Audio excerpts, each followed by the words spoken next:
speak about revivals and evangelism. And this man is known as Billy Sunday. Billy Sunday, impoverished boy, born in Iowa, a very impoverished family he was born in.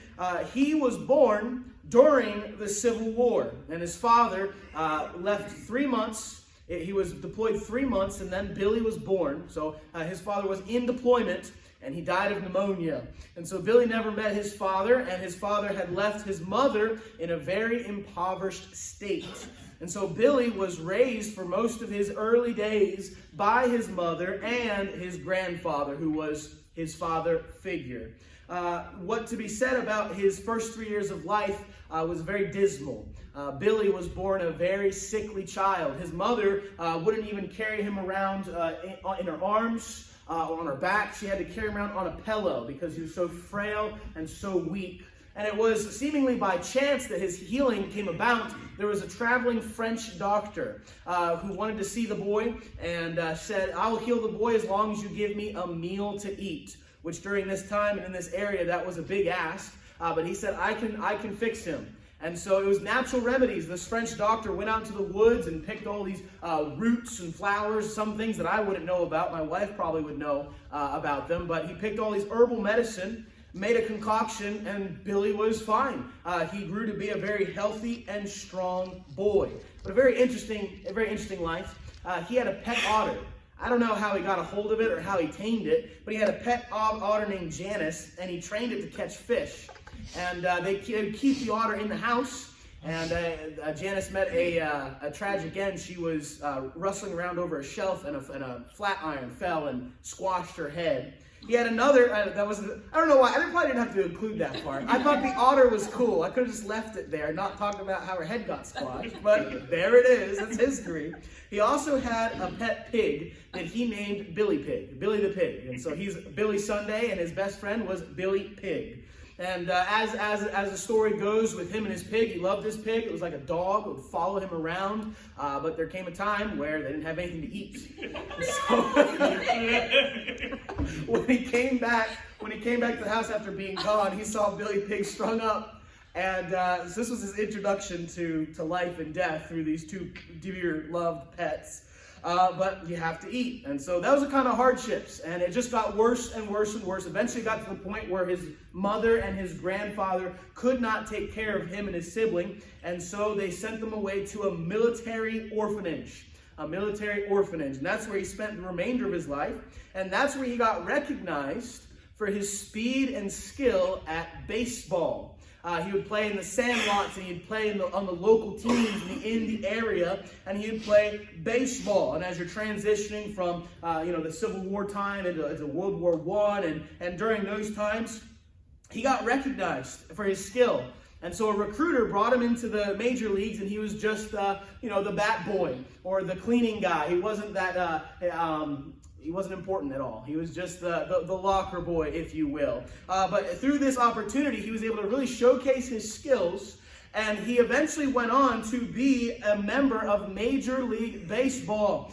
He was very loved by the people who enjoyed baseball. He was very desired by teams. He went from team to team, and there's contracts, and a very successful life. But really nothing to be said about his relationship with God. Nothing really much to be said about his accolades at baseball. But when you look at his spiritual and moral condition, he'd go out with his team to raise the town, hit the streets, and do all manner of immoral things. And it was during one of these escapades with his teammates that he ran into a team that was street preaching. It was a horse-drawn carriage.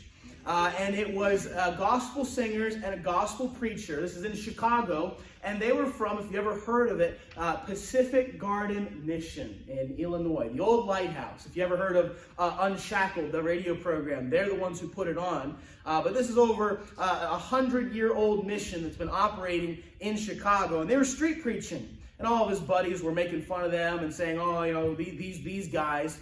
But Billy was very intrigued, very interested. And he said, I want to sit and I want to listen. And they gave a story about a drug addict, not a drug addict, I'm trying to think, it was an alcoholic being converted to Christ and his life drastically changing. And Billy was interested in that.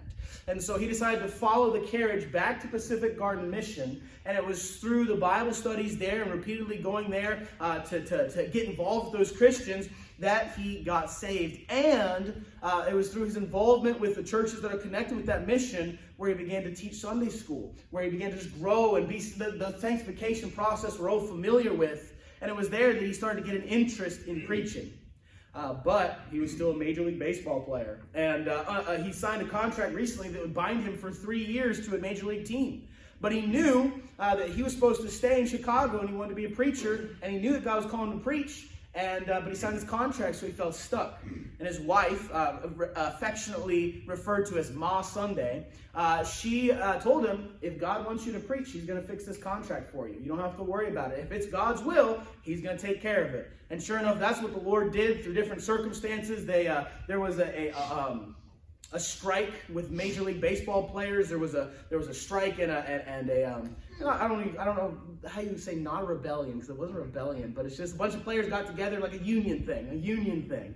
And it was through that whole circumstances that he got released from his contract. He was free to preach, and so he gave up baseball and he became an evangelist. Of course, it was Billy Sunday rallies where you hear the term the Sawdust Trail, the old Sawdust Trail. Got to hit the Sawdust Trail. And Billy would travel from town to town, and they'd set up tents, and they'd rent out buildings, and he'd just come and preach the gospel, fiery, intense, preaching against sin and preaching about salvation. And over the course of his life, it is estimated that he was able to preach to 100 million souls without ever using a broadcast network or a TV or a radio, anything to do with broadcasting, just him, face-to-face, in real time, real person, 100 million souls.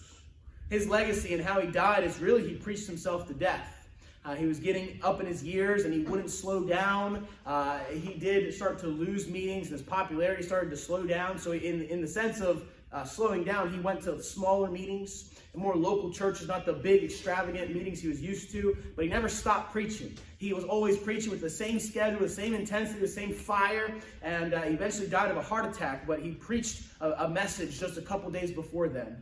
And so I like to say he preached till he died. He preached to death. And Billy Sunday was a man who died with his boots on. And that's what I aspire to be, a man who dies with his boots on, that doesn't slow down, doesn't give up, and uses every second we're given to serve the Lord with gladness. So that's Billy Sunday. There's many people who accredit